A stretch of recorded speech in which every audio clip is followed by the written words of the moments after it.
धर्मवीर छत्रपती संभाजी महाराज की जय भवानी, जय भवानी, जय जय जय जय जय भवानी,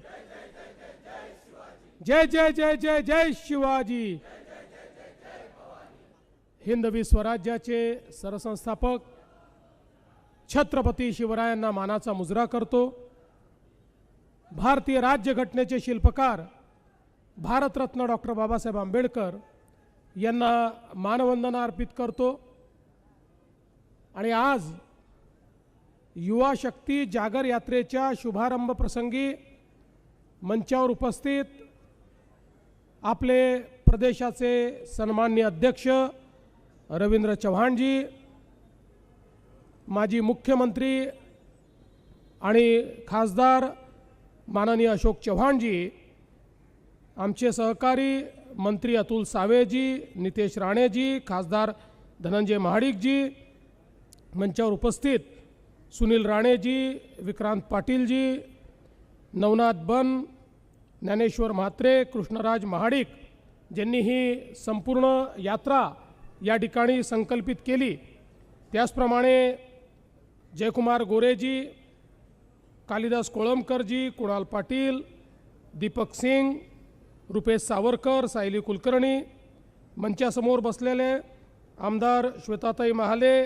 श्रीजया चव्हाण, अमल महाडिक, विक्रम पाचपुते, करण देवतळे, या ठिकाणी उपस्थित युवा मोर्चाचे सर्व पदाधिकारी आणि उपस्थित भगिनी आणि बंधूंनो, मी कृष्णराज महाडिक यांचं अतिशय मनापासून अभिनंदन करतो की युवा शक्ती जागर यात्रा याची सुरुवात आजपासून ते करतायत। विविध टप्प्यांमध्ये महाराष्ट्र पिंजून काढण्याचा प्रयत्न ते करतायत। महाराष्ट्रामध्ये सामाजिक, आर्थिक विविध प्रकारचे जे प्रश्न आहेत, ज्या लोकांनी या क्षेत्रात काम केलेलं आहे, ज्या उत्तम संस्था आहेत, समाजातले विविध घटक, शेतकरी असतील, कामगार असतील, युवा असतील, अशा सगळ्या घटकांपर्यंत ही यात्रा नेण्याचा त्यांचा प्रयत्न आहे। आणि या विविध घटकांमधली जी युवा शक्ती आहे, त्या युवा शक्तीला जागृत करून या युवा शक्तीला राष्ट्रीय विचाराने प्रेरित करण्याचं काम आणि समाजाभिमुख अशा पद्धतीनं त्यांना दिशा देण्याचं काम हे युवा शक्ती जागर यात्रेच्या माध्यमातून होणार आहे। खरं म्हणजे हा एक अतिशय चांगला निर्णय या ठिकाणी कृष्णराज यांनी घेतलेला आहे। याचं कारण आज आपल्या महाराष्ट्रामध्ये आपली 65% लोकसंख्या ही 35 वर्षाच्या आतली आहे। आणि ही जी काही आपली लोकसंख्या आहे, ही जी आपली युवा शक्ती आहे, ही युवा शक्ती संघटित करून जर एका दिशेने आपण नेऊ शकलो तर आपण निश्चितपणे एक मोठं परिवर्तन आपल्या महाराष्ट्रामध्ये घडू शकतो। आज आपण पाहतोय विशेषतः अशा प्रकारचा जागर करणं याकरता देखील आवश्यक आहे की एकीकडे मोठ्या प्रमाणात अराजकतावादी ज्या शक्ती आहेत, त्या शक्ती विशेषतः ज्याला आपण अर्बन नक्षल विचार म्हणतो, अशा प्रकारच्या ज्या शक्ती आहेत, या शक्ती हळूहळू युवांमध्ये एखाद्या विषासारखा अराजकतेचा विचार पेरण्याचा प्रयत्न करतायत। कॉलेज कॅम्पसेसमध्ये विविध संघटनांच्या माध्यमातून युवांना आपल्या संविधानाच्या विरुद्ध, आपल्या देशाच्या व्यवस्थेच्या विरुद्ध, आपल्या देशाच्या मानकांच्या विरुद्ध जागृत करायचं, किंबहुना कलुषित करायचं, अशा पद्धतीचं काम चाललेलं आहे। आणि म्हणूनच देशाच्या संविधानाप्रती आणि संविधानाने तयार केलेल्या व्यवस्थेच्या प्रती समाजातल्या सर्व तरुणांना जागृत करण्याचं काम युवा शक्ती जागरच्या माध्यमातून होईल आणि तरुणाईमध्ये जी काही सज्जन शक्ती आहे, जी काही सकारात्मक शक्ती आहे, अशा सगळ्या लोकांना या माध्यमातून संघटित करण्याचा हा एक चांगला प्रयत्न आहे।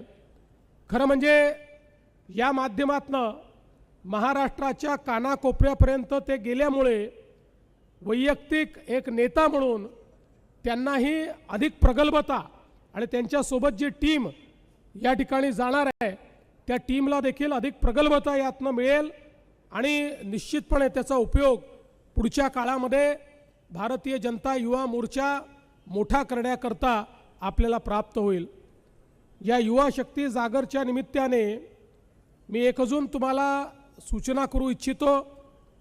ज्या प्रकारे भारताच्या संसदेमध्ये महिला आरक्षण बिलाची भ्रूण हत्या ही विरोधी पक्षाने केली, त्याचाही जागर करण्याची आवश्यकता आहे।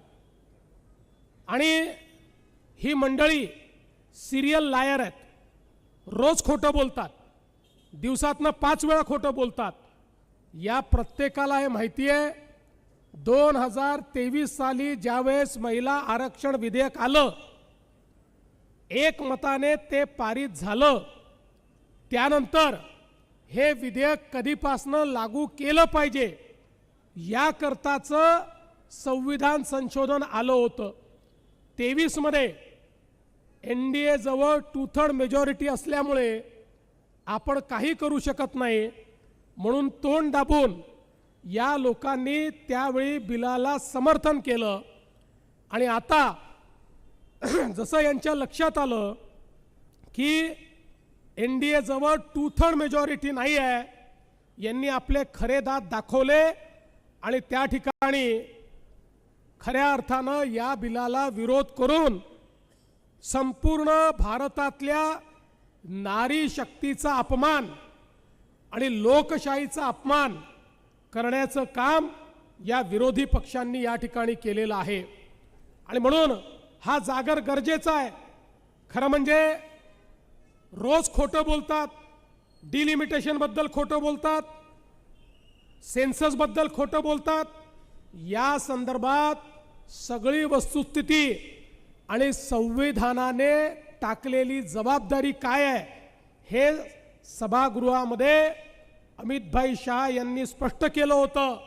त्यानंतर त्यांनी काही अमेंडमेंट्स मागितले, 1 तासात ते अमेंडमेंट्स आणण्याचा त्या ठिकाणी मनसुबा देखील अमित तयार केला होता। पण या लोकांना महिलांना आरक्षण द्यायचंच नाही आहे। लोकसभेमध्ये महिला आरक्षण येऊ नये याकरता हा प्रयत्न आहे। पण मी त्यांना सांगू इच्छितो, या भारतामध्ये ज्या लोकांनी महिलांना सहभागिता देण्याच्या बद्दल कार्य केलेलं आहे त्या सगळ्या लोकांना स्मरून सांगतो, तुमच्या या मानसिकतेविरुद्ध आमचा लढा सुरू झालेला आहे। आणि जोपर्यंत भारताच्या संसदेत आणि विधानसभेमध्ये आमच्या 33% महिला पोचणार नाही, आम्ही तुम्हालाही शांतपणे झोपू देणार नाही। तुमच्या विरुद्ध आमचा संघर्ष सुरूच राहील। आणि मी विश्वासानं सांगतो, या सिरियल लायर्सला, या खोटारड्या लोकांना जे रोज खोटं बोलतायत, तुम्ही किती खोटं बोललं तरी झूठ की उम्र बड़ी नहीं होती और सच कभी समाप्त नहीं होता। त्यामुळे सत्य कधी संपणार नाही हे सांगू इच्छितो। आणि या ठिकाणी कृष्णराजला सांगतो, या यात्रेमध्ये आमच्या संपूर्ण नारी शक्तीला, आमच्या सर्व युवतींना देखील जागृत करून आपल्याला एक अशा प्रकारचा विचार उभा करायचा आहे की जो विचार यांच्या बुरसटलेल्या विचाराला त्या ठिकाणी संपेल आणि यांना मजबूर करेल आणि यांनाही नारी शक्ती विधेयकाला त्या ठिकाणी पाठिंबा द्यावा लागेल। अशा पद्धतीनं तुम्ही या ठिकाणी जागरण करावं, अशा प्रकारची विनंती तुम्हाला करतो। पुन्हा एकदा या युवा शक्ती जागर यात्रेला मनापासनं शुभेच्छा देतो, तुमचं मनापासनं अभिनंदन करतो आणि माझं बोलणं संपवतो। धन्यवाद। जय हिंद, जय महाराष्ट्र।